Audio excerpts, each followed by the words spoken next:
Okay. Hello, everyone. We're Team DayOne. My name is Sofia. I'm a marketing specialist, and I'm currently finishing my arts management degree in Pittsburgh. Hi, everyone. My name is Tajae. I'm based in New York. My background is in HR and recruitment operations for nonprofits, tech startups, and marketing firms. I'm Rachel. I'm based in Minnesota and I have a marketing background, but I'm currently working in education.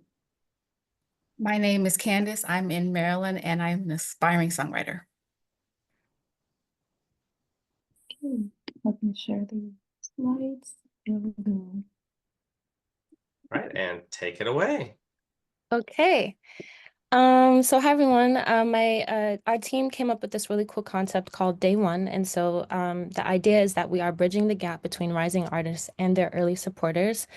We are reimagining the personalized music journey for undiscovered to mid-level artists. Next slide. Oh, okay. So why now? What is the market opportunity for this?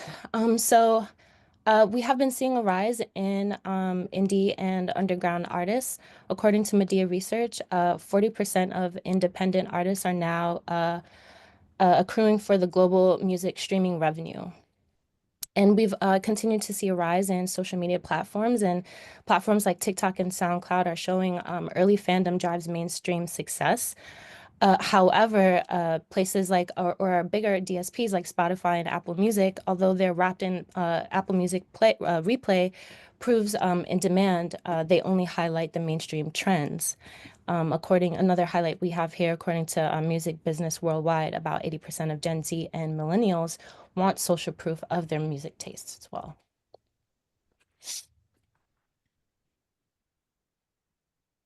So the issue that we're basically solving with this app is that we have developing artists that are left in the shade on these mainstream platforms. And so they're harder to cultivate and engage with early fans. And so their early fans also want to support and engage with their artists and showcase, their wrapped analytics. But they're for their favorite independent artists, but those artists are getting lost on the mainstream platforms. So the MVP model of our idea is just a feature that allows people to create alternative rap lists that consist specifically of the small to mid-level artists that they listen to. The fan would connect to our platform and synchronize their DSP account with the app, and then the app would, or the platform would track the data from Chartmetric to in theory, to see what artists in the person playlists are small ones or mid-level ones. And then eventually the rap list would be generated. This is the MVP. We also thought about the extended model, which could be basically a communication channel for artists and fans for direct communication. For artists to update their early adopters, as we call them, fans, about new releases, special offers, and things. And also, it's something that would allow artists to grow their super fans base earlier on the stage. This is an example of our target audience to use this program. Example, female in her mid-20s, college degree or studying in college, and who really is into independent or undiscovered artists and is known by their friend group as kind of the person who's into that. So it's an opportunity for that person to celebrate their perspective and also highlight their favorite artists.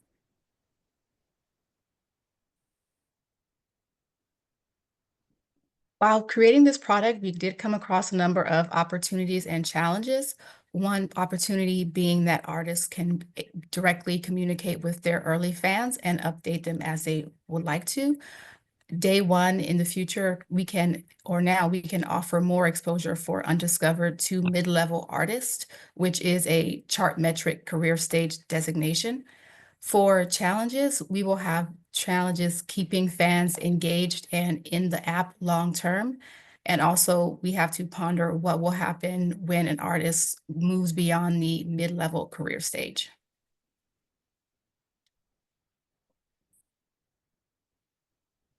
And with that, That's it. thank you so much.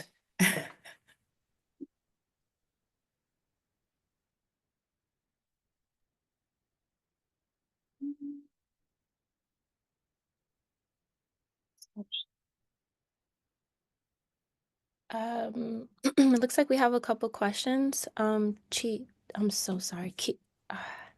Miss Santoro. Chiara? Chiara. That's sorry, my fault. I was watching my timer and not paying attention. Yes. Any questions from our judges? You got about 20 seconds left, but we'll give that time to the judges anyway. So yeah, any judges? Let's start with Charlotte. Yeah, my question. Oh yeah, go on. Chiara's Oh, first. okay. Oh, Chiara sorry, then Charlotte. Sorry.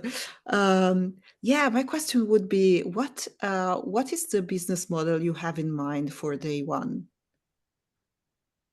We had several options, and that also the question. One of the ideas was to make it kind of a Substack for musicians. So fans would pay some fee yearly or like for half a year to engage with the artists. But we also thought of the model where artists would pay to have their account set up there. So we didn't really decide on it, but we thought about different options.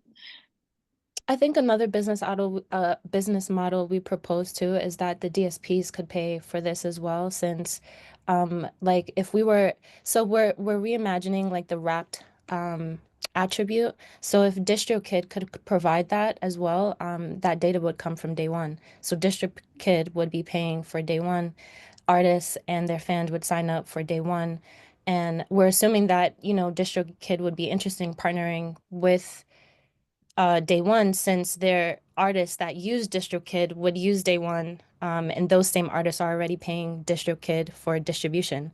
So yeah, it's just to be able to say, hey, DistroKid, we can now provide that wrapped opportunity for independent level artists as well.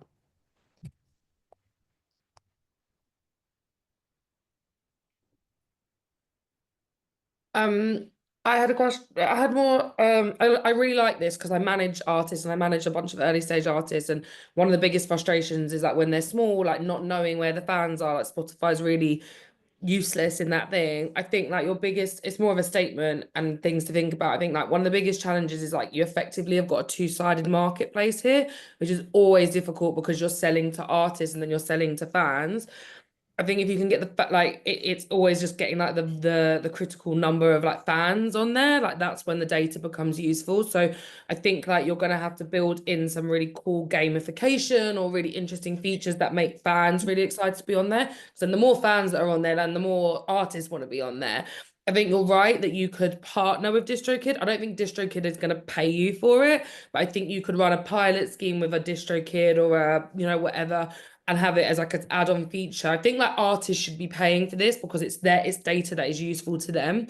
But I think that like your biggest challenge is going to make this like for want of a better word, like a sexy platform for fans to want to be on. Because like trying to transport, and I've been through this, like trying to transport fans to engage anywhere off of like the platforms they're already on is a challenge.